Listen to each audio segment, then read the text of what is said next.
मुझे वो याद है इस कदर कि वो याद नहीं एक एहसास है। उसका चेहरा मेरे दिल में कैद, उसकी रूह मेरे हर सांस में है।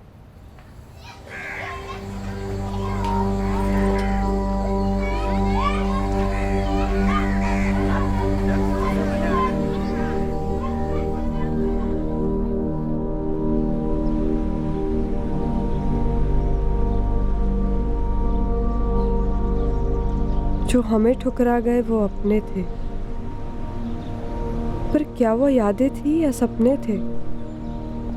लौटने के वादे तोड़ गए, तन्हाई की पनाह में हमें छोड़ गए।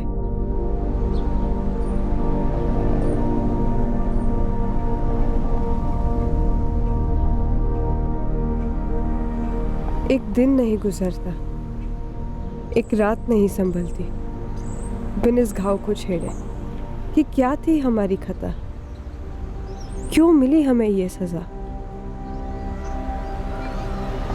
नए रिश्ते वक्त बनाता है, जो है हमदर्द वही फैमिली बन जाता है।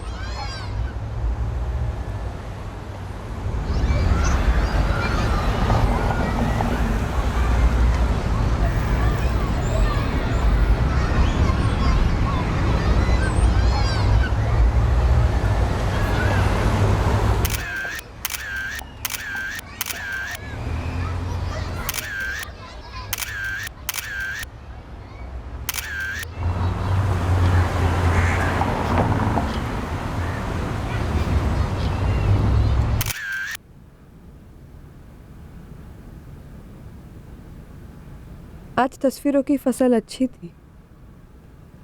हर तस्वीर एक खूबसूरत राज है रिश्तों का। मासूम बच्चे और उनके खुश नसीब माँ बाप के बीच का रिश्ता।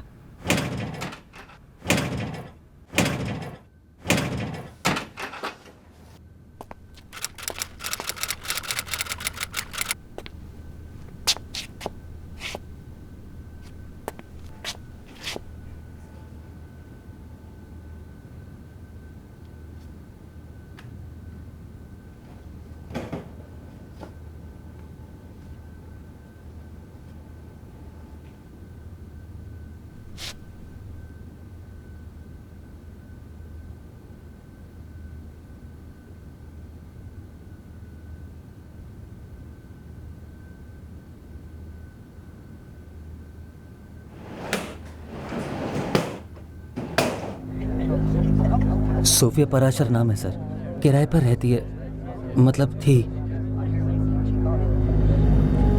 3 घंटे पहले पड़ोसी नितिन राजहंस को इस फ्लैट से जबरदस्त बदबू आई, लेकिन एक दिन पहले भी जब नितिन को यह बदबू आई थी तब उसने सपने में भी नहीं सोचा था कि मामला इतना भयंकर हो सकता है। दूसरे दिन जब बदबू ने सारी हवा को घोंट लिया तब नितिन ने तुरंत पुलिस को फोन लगाया।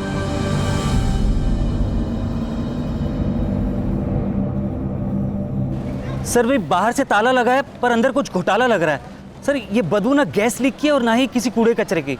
आप तुरंत आएंगे तो बेहतर होगा सर।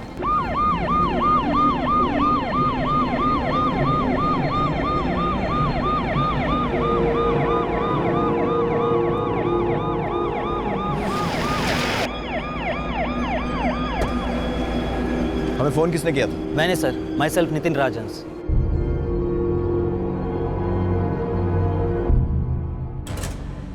ताला कब से लगा हुआ है? सर ताला तो लगभग 3-4 दिन से है सर। कौन रहता है यहाँ? सर वैसे तो फ्लैट दिनेश मेहरा का है पर किराए पर चढ़ा रखा है। 3 लोग रहते हैं यहाँ, एक लड़की और 2 लड़के, तीनों यंग से हैं। ये दिनेश मेहरा का नंबर है आपके पास? मैंने फ़ोन कर दिया सर, वो पहुँचते ही होंगे। ताला तोड़ दो।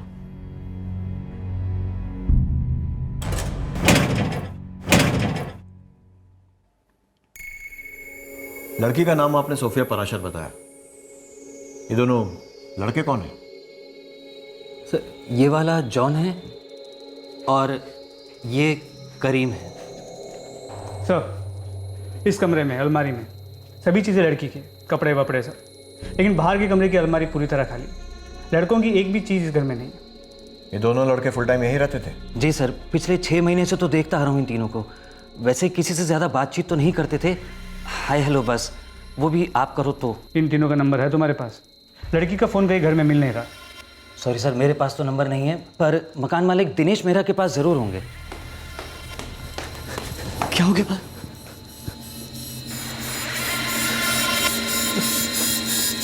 क्या हो गया? अरे दिनेश भाई, आपके घर में जो लड़की रहती थी उसकी डेड बॉडी मिली है। क्या बात कर रहे हैं? हाँ, ये सब कैसे हो गया इंस्पेक्टर साहब? ये तो मैं आपसे पूछने वाला था। घर आपका है, आपकी किराएदार सोफिया पराशर मर चुकी है और बाकी के 2 किराएदार जॉन और करीम गायब है। उन तीनों के नंबर्स हैं मेरे पास। लीजिए। जी।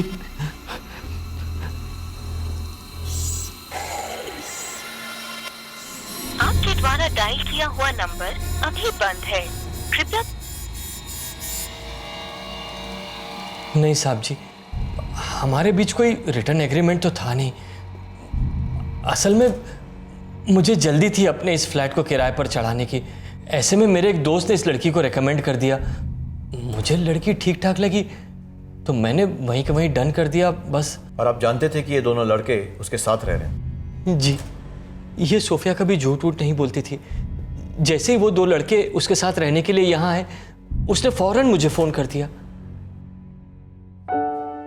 मेरे 2 दोस्त हैं, करीम शेख और जॉन। दोनों ही मेरे बहुत क्लोज है दिनेश जी। अब तुम्हारे फ्रेंड्स हैं तो तुम्हारे जैसे ही होंगे। मैं गारंटी देती हूँ दिनेश जी, अगर थोड़ा भी 19-20 होता तो मैं खुद उनके साथ नहीं रहती। मुझे तुम पर पूरा भरोसा है और सिर्फ इसी भरोसे की वजह से मैं तुम्हें अलाउ कर रहा हूँ। ओके? Thank you sir. और आपने किसके भरोसे पर, मतलब गारंटी पर, अपना फ्लैट सोफिया को किराए पर दिया था? मेरा एक दोस्त है समीर भारद्वाज, उसकी 2 व्हीलर की एजेंसी है। सोफिया उसी के यहाँ एम्प्लॉय थी। सर, सोफिया पराशर, करीम शेख और जॉन, तीनों के नंबर स्विच ऑफ हैं। तीनों के कॉल रिकॉर्ड्स निकलवाओ और फ्लैट को दोबारा बारीकी से स्कैन करो, फिर सील करो। सर। आपका ये दोस्त समीर भारद्वाज, इसका शोरूम कहाँ है? यहीं पास ही में है। आइए मैं आपको ले चलता हूँ, चलिए। रुकिए दिनेश जी, क्या कोई ऐसी बात है जो हमें मालूम होनी चाहिए पर आप शायद बताना भूल गए या फिर टाल रहे हो? नहीं जी, ऐसी तो कोई बात नहीं है। सोफिया मारी गई थी। उसके फ्लैटमेट्स करीम शेख और जॉन दोनों गायब थे। जाहिर है कि शक की सुई सीधे इन दोनों पर आ टिकी थी। फ्लैट से करीम शेख और जॉन की सारी चीजें भी गायब थी। यह माना जा रहा था कि इन दोनों ने सोफिया का कत्ल किया और फरार हो गए। लेकिन सोफिया ने जिन लड़कों की गारंटी दी थी, अगर उन्होंने ऐसा किया था तो आखिर क्यों?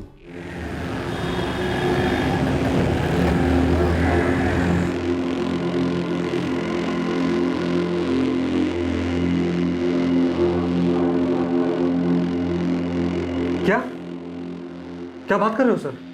जी हाँ, सोफिया पराशर का मर्डर हुआ है। ओह माय गॉड, मुझे यकीन ही नहीं हो रहा इंस्पेक्टर। करीब 3 दिन से उसके फ्लैट पर ताला लगा हुआ है। वैसे आखिरी बार काम पर कब आई थी? 30 जून को। मिस्टर समीर भारद्वाज, 3 दिन से आपकी एम्प्लॉय काम पर नहीं आई और आपने जानने की कोशिश भी नहीं की कि ऐसा क्यों है? सर 3 दिन की छुट्टी ली थी उसने। 4 जुलाई को फिर से ड्यूटी ज्वाइन करने वाली थी। 4 जुलाई, जो कि आज है। सोफिया 3 दिन की छुट्टी तो बहुत लंबी हो जाएगी। जी सर, पर एक्चुअली मैं अपने कुछ फ्रेंड्स के साथ आउट स्टेशन जाने का प्लान बना रही हूँ। ठीक है, लेकिन एक ऑनेस्ट बात बोलूं, तुम जैसी एम्प्लॉय अगर एक दिन भी नहीं आती तो इस शोरूम के काम पर असर पड़ता है। अब तुमने काम इतना बढ़िया किया है तो वैकेशन तो बनता है, तो जाओ एंजॉय करो। Thank you so much sir. इसीलिए सर 3 दिन तक कांटेक्ट करने का सवाल ही नहीं था। उसने कहा था आ जाएगी तो आ जाती, पर अब ये। सोफिया के 2 दोस्त करीम शेख और जॉन, जानते हैं उन्हें? नहीं सर, नहीं जानता। पर कोई सोफिया को क्यों मारेगा? इतनी होनहार लड़की थी वो, मेरी बेस्ट एम्प्लॉय थी। काफी अलग लड़की थी सर। उसे कुछ करना था। फोटोग्राफी का बहुत शौक था उसे और अच्छी फोटोग्राफर थी।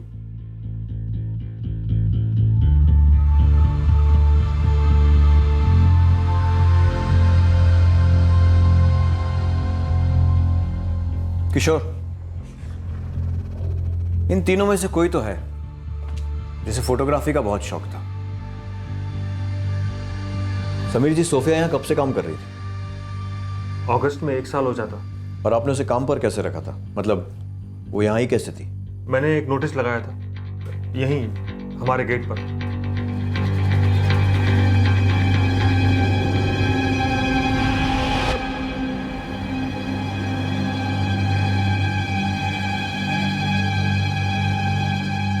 वो खुद चलकर आई और वो तय करके आई थी कि ये नौकरी वो लेकर रहेगी। सर, गजब का कॉन्फिडेंस था उसमें। सर, मैं 18 ईयर्स और 3 मंथ्स की हूँ, 12 तक पढ़ी हूँ, ठीक ठाक इंग्लिश भी बोल लेती हूँ, कंप्यूटर savvy हूँ, ये जॉब पक्का कर लूँगी सर। तुम्हारा रेज्यूमे? वही तो बताया सर आपको, टाइप करके दूँ? I mean no work experience?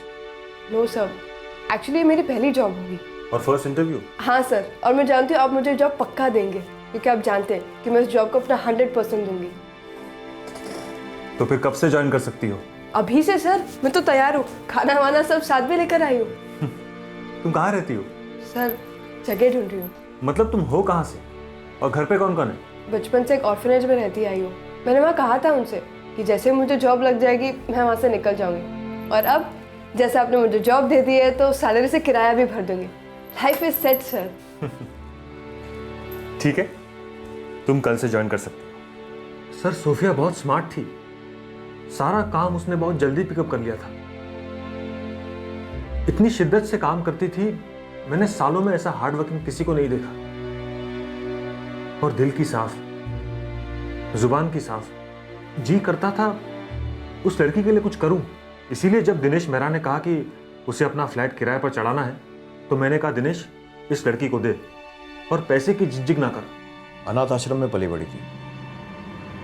इस ऑर्फनेज का नाम बता सकते हैं? हाँ सर, उसने नाम बताया तो था, कोई प्रभु, हाँ, प्रभु कृपा होम फॉर चिल्ड्रन। 48 घंटे से ऊपर हो गए, समझो 3 दिन पहले। 1 जुलाई से छुट्टी पर जाने वाली थी, शायद उसी दिन मारी गई। यस सर, काफ़ी यंग थी, 19-20 साल के आसपास।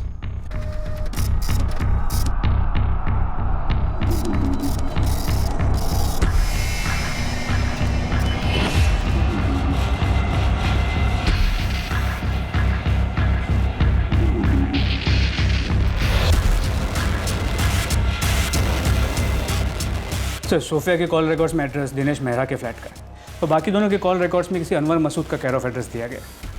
सर, ये करीम शेख और जॉन, इनके कॉल रिकॉर्ड्स में शक करने जैसा कुछ मिला नहीं, पर तीनों फ़ोन एक साथ स्विच ऑफ हुए थे 5 मिनट आगे पीछे। Last location? दिनेश मेहरा का फ्लैट, जहाँ ये तीनों साथ में रहते थे। सोफिया के कॉल रिकॉर्ड से कुछ मिला? सर, एक आदित्य दुबे का नाम आया है, पिछले 4 महीनों से उसके साथ लगातार बातचीत हो रही थी। मुझे इस केयर ऑफ एड्रेस वाले अनवर मसूद और आदित्य दुबे दोनों का कच्चा चिट्ठा चाहिए। सर, क्या? ये कब हुआ? अच्छा आदित्य सुनो, मैं तुम्हें 2-3 दिन तक फ़ोन नहीं कर पाऊंगी, मैसेज नहीं, कॉल नहीं, कुछ भी नहीं। हाँ हाँ, मैं मर थोड़ी जाऊंगा तुमसे बात नहीं करूंगा तो। लेकिन इतना तो बता दो, जा कहाँ रही हो? शायद शिमला या कहीं और। ओहो, क्या बात है, मजे करो, ऐश करो। और हाँ, एक बात और कहनी थी। क्या? यही, I'll miss you।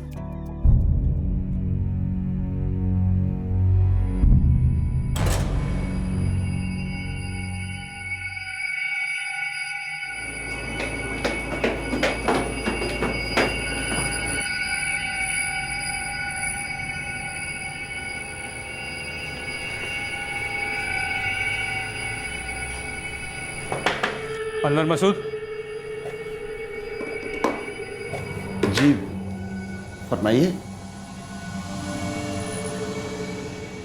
करीम शेख और जॉन, इन दोनों को तो आप जानते होंगे। जी हाँ, जानता हूँ और बहुत अच्छी तरह से जानता हूँ। वैसे माजरा क्या है साहब? जॉन और करीम दोनों बेस्ट फ्रेंड्स थे सोफिया के। उसने मिलवाया था उन दोनों से मुझे। सो आदित्य, ये है जॉन और ये है करीम। हम लोग मिल आज रहे हैं, लेकिन सोफिया ने बहुत कुछ बताया तुम दोनों के बारे में मुझे। आदित्य, एक्चुअली हम एक ही जगह में और एक ही साथ पले बड़े हैं। वो दोनों लड़के बड़े नेक हैं साहब। ये आपके नेक लड़के इस वक्त का नेकी कर रहे हैं। ये मैं कैसे बता सकता हूँ? 6 महीनों से तो मैं उनसे मिला तक नहीं। वो दोनों आपके साथ यहीं रहते थे ना? जी हाँ, यहीं रहते थे। दरअसल मेरा धंधा हल्का मंदा चल रहा था, तो सोचा खाली कमरे से कुछ पैसे कमा लूँ। कौन सा ब्रोकर लाया था उन्हें? आज के ज़माने में सबसे बड़ा ब्रोकर इंटरनेट है। मेरे बेटे के एक दोस्त ने कहा कि अंकल, ब्रोकर का झंझट ही नहीं है, सब कुछ फेस टू फेस हो जाएगा, इसलिए डाल दिया इंटरनेट पर। और दूसरे दिन ये दोनों लड़के दरवाजे पर थे। वालेकुम अस्सलाम। बैठो बेटा, बैठो बैठो। करीम शेख और जॉन। ये जॉन क्या बेटे? दरअसल मेरा नाम असलम खान है, जॉन बस पुकारने वाला नाम है। अच्छा अच्छा अच्छा, तो आप करीम शेख साहब और आप असलम खान साहब। बेटा, आपके वालिदैन क्या करते हैं? आप लोग हो कहाँ के? दोनों यतीम खाने में पले बड़े थे साहब, पर उनकी तहजीब देखते आप, लगता किसी पढ़े लिखे खानदान से ताल्लुक़ रखते। निहायत ही शरीफ। करते क्या थे दोनों? सर्विस करते थे। कैसी सर्विस? कहाँ पर? ये तो मैंने कभी पूछा नहीं साहब। किराया वक्त पर दे देते थे, कोई बुरी आदतें नहीं थी और ना ही शोर शराबा। फिर 6 महीने पहले छोड़कर चले गए। क्या कहा था आपसे? यही कि किसी दोस्त के साथ रहेंगे उसके फ्लैट पर। फिर 6 महीनों से ना ही उनसे मुलाकात हुई और ना ही कभी फ़ोन पे बातचीत। कोई ज़रूरत ही नहीं थी। क्या ये वही अनाथ आश्रम है जहाँ सोफिया पली बड़ी थी? जी सर, सोफिया ने यही कहा था मुझसे। तुम्हें पता है आदित्य, ये जॉन दरअसल जॉन नहीं है, इसका असली नाम असलम खान है। और इसका नाम जॉन इसीलिए क्योंकि मैंने इसे नाम दिया है। और ये सोफिया है, और ये सोफिया इसलिए है क्योंकि मैंने इसका नाम सोफिया रखा है। तुम तीनों, ऐसा लगता है कि तुम तीनों एक ही फैमिली के हो। वो तीनों बचपन से एक साथ रहे थे। तो अगर ये असलम खान जॉन था, तो सोफिया क्या थी? उसका असली नाम? आरती। तो तीनों साथ में पले बड़े थे, काफी क्लोज भी थे। और तुम भी क्लोज थे आरती के? जी सर। कहाँ मिले? मैं बाइक खरीदने उसके शोरूम गया था sir.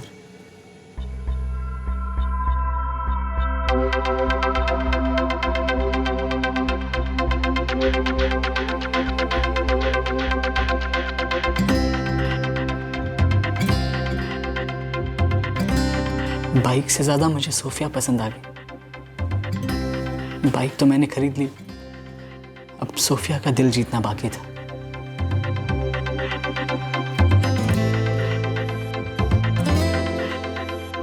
Okay ma'am, I am in love with this bike. मैं यही बाइक खरीदूंगा। Congratulations sir. मेरा नाम है आदित्य दुबे। और आप? सोफिया। आइए sir, have a seat.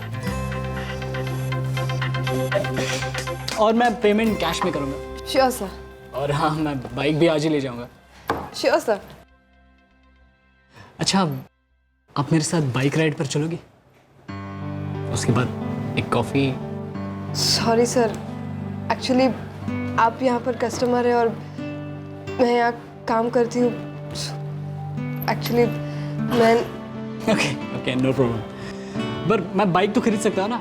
Sure sir. फिर मैं कोई ना कोई बहाना बनाकर उसके शोरूम जाते रहता, उससे मिलने के लिए। फाइनली दोस्ती हुई। सर, दोस्ती मेरे लिए एक सीढ़ी थी उसके दिल तक पहुंचने की। सोफिया, तुम्हें पहली बार देखते ही मुझे तुमसे प्यार हो गया था। आज कह रहा हूं, आई लव यू। उसने एक्सपेक्ट ही नहीं किया था और मुझे ये बात हजम ही नहीं हुई कि उसके दिल में मेरे लिए फीलिंग्स ही नहीं है। ऐसा कैसे हो सकता था? सॉरी आदित्य, पर मुझे फ्रेंडशिप के आगे कोई इंटरेस्ट नहीं है। मैं इस वक्त और कुछ नहीं सोचना चाहती। क्यों? क्या प्रॉब्लम है इस वक्त में? आदित्य, ये वक्त कुछ करने का है, कुछ बनने का है।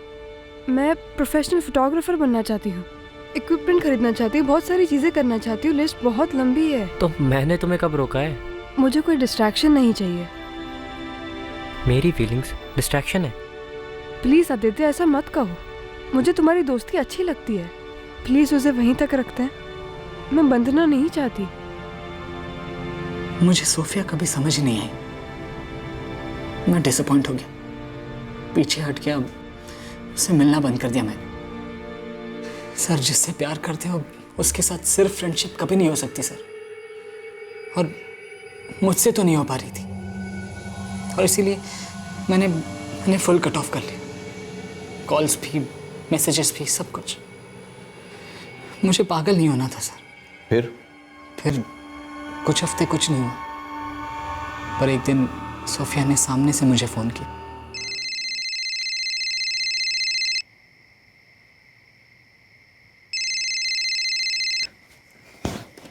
देखो सोफिया, अब तुम्हारी बारी है समझने की, ओके?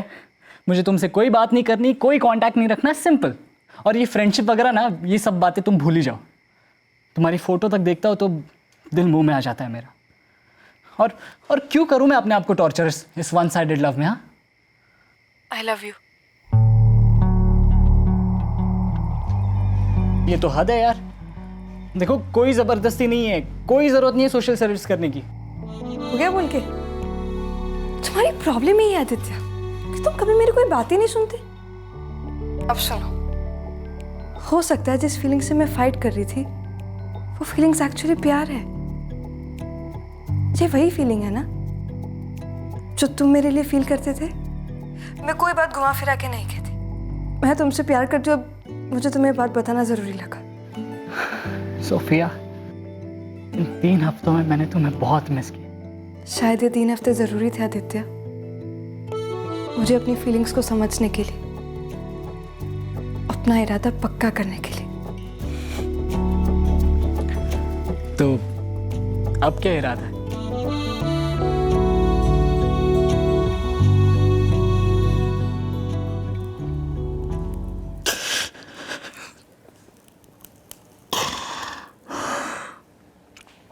असलम खान उर्फ जॉन या करीम शेख सोफिया को क्यों मारते? क्या उन्हें तुम्हारे और सोफिया के रिश्ते से कोई प्रॉब्लम थी? मुझे नहीं पता सर। सोफिया ने कभी कुछ नहीं कहा, बस वो उनसे बहुत करीब थी।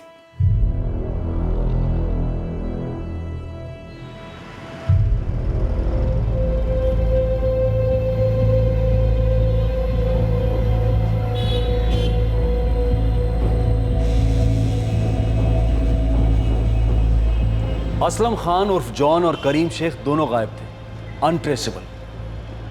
इन 2 लड़कों के लिए पूरे दिल्ली शहर में सर्च ऑपरेशन लॉन्च किया गया, लेकिन पुलिस इन 2 युवकों तक पहुंच ही नहीं पा रही थी। वो आरती पराशर उर्फ सोफिया के कत्ल में प्राइम सस्पेक्ट्स थे, लेकिन फिर भी उनके बारे में खबर का एक तिनका भी सामने नहीं आ रहा था। कहां छुपकर बैठे थे ये दोनों? आखिरकार पुलिस उस यतीम खाने पहुंची और उनके अतीत के गिरेबान में हाथ डालकर उनके वर्तमान का कोई सुराग खंगालने लगी।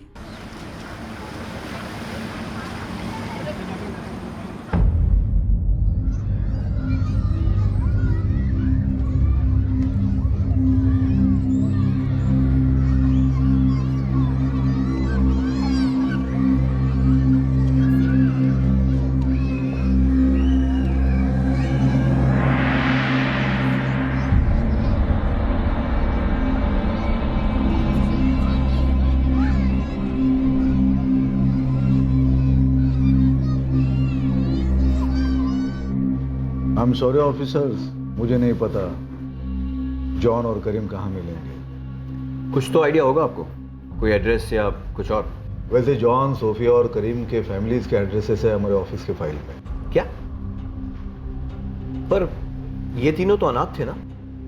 लोगों के दिलों में ऑर्फनेजेस के बारे में कुछ गलत फहमियाँ हैं। जॉन और करीम को यहाँ गेट पर कोई छोड़ कर नहीं गया था, उन्हें यहाँ पर लाया गया था।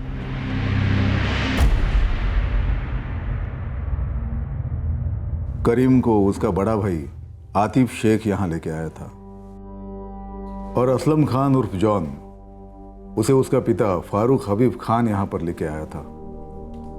और सोफिया जो कभी आरती हुआ करती थी, इन दोनों के आने के कुछ ही महीनों बाद वो यहाँ पर लाई गई थी। उसे उसकी मदर यहाँ पर लेकर आई थी, सीमा पराशर। मम्मी तुम आओगी ना? हाँ बेटा। नानी भी आएगी ना? नानी भी आएगी। पापा पापा आएंगे?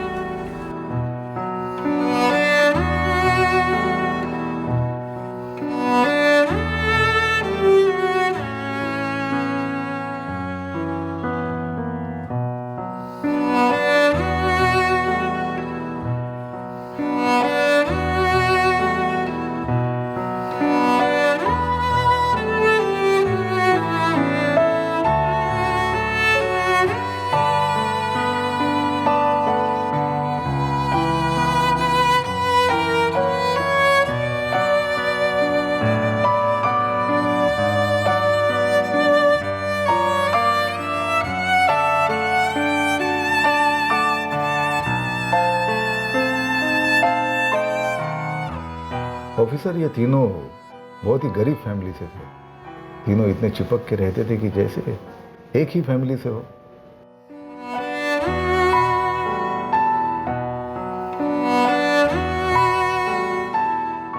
ऑफिसर, मैं इमेजिन भी नहीं कर सकता, असलम और करीम सोफिया को मारना तो दूर, उस पर एक खरोच भी नहीं आने देंगे। बहुत ज्यादा प्यार था इन तीनों में। आपको पता होगा असलम को जॉन का नाम किसने दिया? सोफिया ने।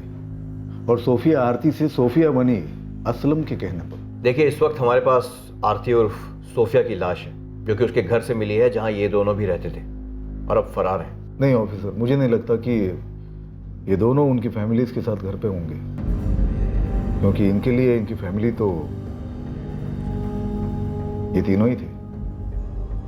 नए रिश्ते वक्त बनाता है, जो है हमदर्द वही फैमिली बन जाता है। हमारे इस इंस्टीट्यूशन में जब बच्चा 18 साल का होता है तो हम उन्हें उनके फैसले लेने की पूरी आज़ादी दे देते हैं, पूरा हक दे देते हैं। वो आगे क्या पढ़ना चाहते हैं, कहाँ रहना चाहते हैं, क्या काम करना चाहते हैं। आफ्टर ऑल ये उनकी लाइफ है। जॉन और करीम यहाँ से कब निकले थे? 2012 में। उसके बाद 1 साल बाद सोफिया यहाँ से निकल गई। उसे एक बाइक की शोरूम में जॉब लगी थी। आप मुझे इन तीनों की फैमिलीज के एड्रेस दीजिए। हाँ, देता हूँ। ऑफिसर, मैं उम्मीद करता हूँ कि इन तीनों की फैमिलीज आपको मिले, कोऑपरेट करें और जॉन और करीम का पता चले। All the best. Thank you.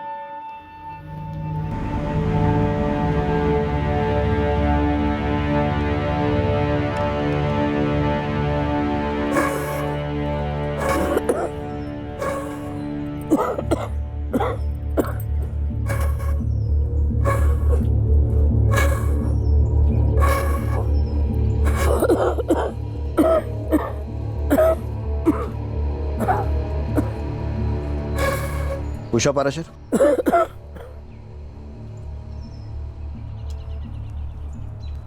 आरती आपकी नातिन थी? हाँ जी। क्या हुआ उसे? वो अब नहीं रही, उसका कत्ल हो गया।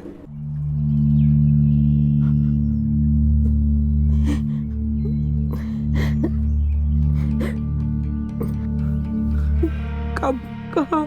दिल्ली में, पिछले हफ्ते। उसकी लाश मुर्दा घर में पड़ी है। एक अरसा हो गया आरती का चेहरा देखे हुए।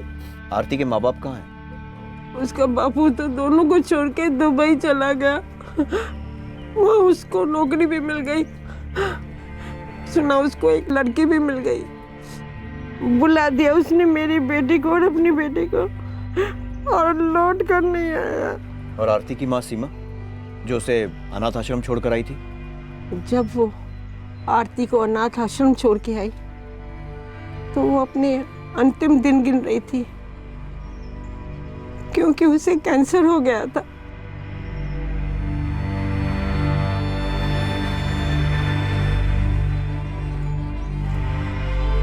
सीमा के बापू को लकवा मार गया था। उन्होंने खाट पकड़ ली थी और मेरी बुढ़ी हड्डियां भी जवाब दे चुकी थी। हमसे छोटी सी बच्ची आरती संभाली नहीं जाती थी, इसीलिए सीमा उसे अनाथ आश्रम छोड़ के आई थी।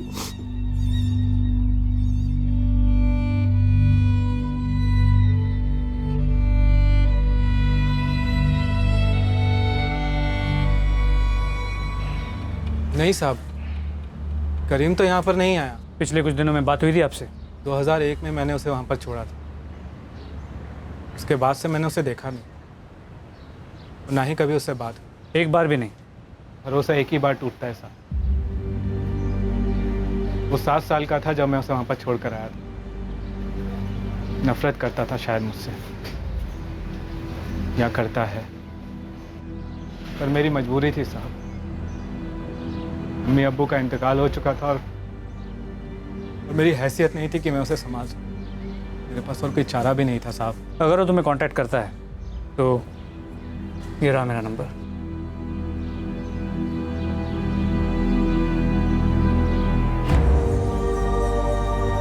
सीने पे पत्थर रखकर छोड़ाया था उसे।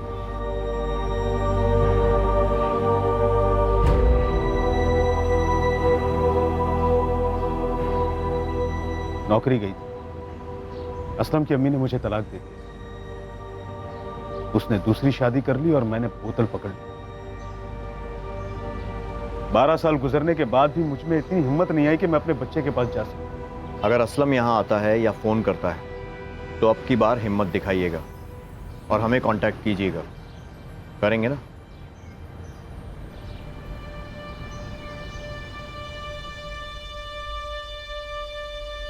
मेरी माँ नाना नानी मुझे याद है, पर मुझे मेरे पापा की बहुत याद आती है।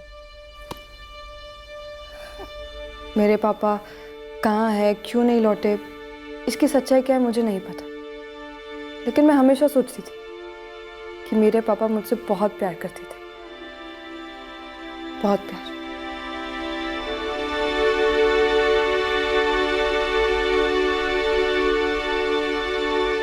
वहाँ ऑर्फनेज में बहुत तकलीफ होती थी ना? जॉन और करीम थे ना हमेशा मेरे लिए। हम लड़ते झगड़ते, फिर हम सुलह भी कर लेते, पर कभी भी एक दूसरे का हाथ नहीं छोड़ते। आदित्य, अब हम तीनों दर्द के धागे से जुड़े थे, और दर्द खून से ज्यादा गाढ़ा होता।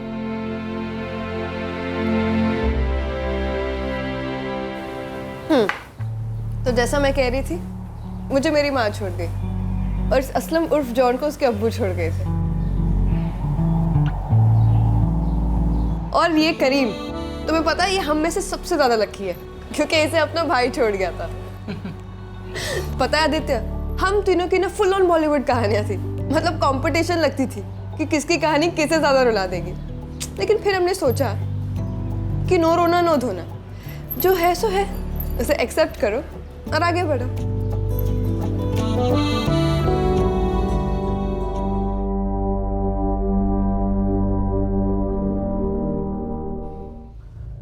तीनों के बचपन मानो एक ही स्याही से लिखे गए थे। और जवानी भी सर। तीनों ने बहुत मेहनत की थी अपनी जिंदगी को कुछ बनाने के लिए। किसी के मुंह से उनके लिए एक बुरी बात नहीं निकली। और फिर सोफिया मारी जाती है और उसके वो 2 पक्के दोस्त, इनफैक्ट उसकी फैमिली, जॉन और करीम, फरार है। सर हो सकता है वो फरार नहीं, गायब है, गायब किए गए हैं। मतलब? सर हो सकता है दोनों सस्पेक्ट नहीं, एक्चुअली विक्टिम्स हो, और ये कहानी कुछ और ही हो।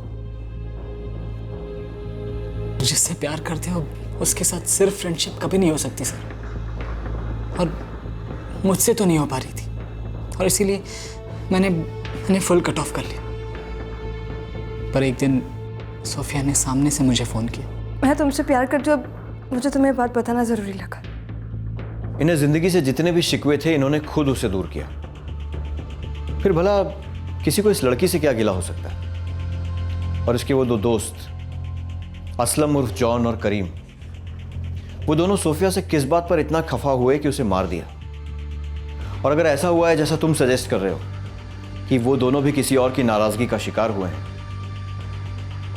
तो वो कौन है? आदित्य दुबे।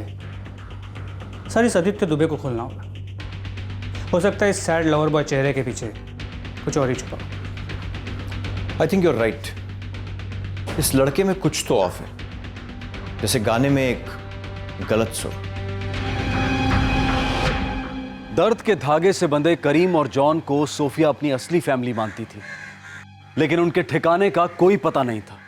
उनके फोन्स स्विच्ड ऑफ थे। पूरी दिल्ली में चलाया गया सर्च ऑपरेशन, पूरा खबरी नेटवर्क, कोई रिजल्ट नहीं दे रहा था। ये दोनों उन रिश्तेदारों के भी टच में नहीं थे जिन्होंने 10-12 साल पहले उन्हें अनाथालय में छोड़ दिया था। किसी को 19 वर्षीय आरती पराशर और सोफिया से ऐसा क्या शिकवा था कि उसने सोफिया की गला घोंटकर हत्या कर दी? क्या जॉन और करीम के अंदर जज्बात का कोई ज्वालामुखी फटा था, जैसा कि पुलिस सोच रही थी? या फिर इन दो जाहिर सस्पेक्ट्स के परे इस कहानी में कोई और ही विचित्र सा ट्विस्ट था? इन तीनों का अतीत अब एक खुली किताब था, पर इन तीनों का वर्तमान एक बंद मुट्ठी। सही वक्त, सही कदम, सतर्क रहें। जय हिंद।